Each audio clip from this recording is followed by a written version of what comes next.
एक रस्ता चलदा सी, उत्थों ना बड़ी दुनिया लंघदी हुंदी सी ते उत्थे कोई सप्प आ गया तो उन्हें आण के ना रस्ते उत्ते बह जाना तो लोगों का रस्ता बंद कर दिता उन्हें। जिन्हें लंघना वो मगर लग जाना, घूरना, फन खिलार के बह रहना सारा दिन ना।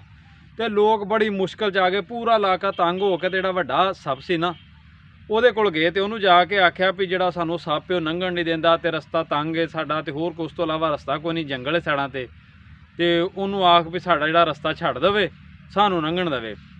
वो ਵੱਡੇ सप्प ने ना इलाके की सुन के गल तो ਜਿਹੜਾ ਸੀ ना छोटा सप्प ਉਹਨੂੰ सद्या अपने कोल ते ਉਹਨੂੰ आख्या भी यार वो लोग बेगुनाह ने बेचारे ते एवें मुँह च उन्हां तों तंग करना वे, किहड़ा कोई उन्हां दा गुनाह है, तैनूं कुछ आंदे ने। उन्हें आख्या, सप्प ने आख्या ठीक है तू आना मैं रस्ता छड़ देना, पर अजकल ना ये सीधे बंदे का दौर नहीं। उन्हें आख्या तेनू मैं कहन दिया, जो वड्डे सप्प ने गल आखी ना तो छोटे ने आख्या भी सिर मत्थे ते ठीक है तेरा मैं मान लिया हुक्म, मैं रस्ता छड़ देना, पर लोग सीधे बंदे नूं छड्डदे नहीं। उन्हें वड्डे सप्प दी मानदियां जाके ते अपने रस्ते जिहड़ा रस्ता सी उहदे नाल साइड ते लम्मे पै गया भी जो लोगों मैं कुछ नहीं कहना, बिल्कुल शरीफ हो गया।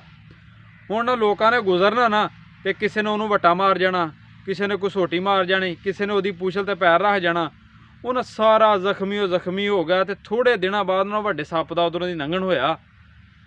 उन्हें उसकी हालत वेख के ना तो उन्हें आख्या तेनू की हो गया।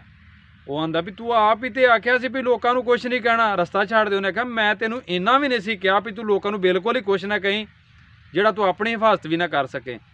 मैं तुहानू आना भी अगर अज दे दौर दे विच कोई बंदा शरीफ बन के सब कुछ हुंदियां होया भी तुहाडी इज्जत करदा ना तो वो कोलों इज्जत करवाया करो। ये ना होवे भी तुसीं उहनूं बिला वजह तंग करया करो, बेचारा मजबूर आण के ते तुहाडा रस्ता ही बंद करे।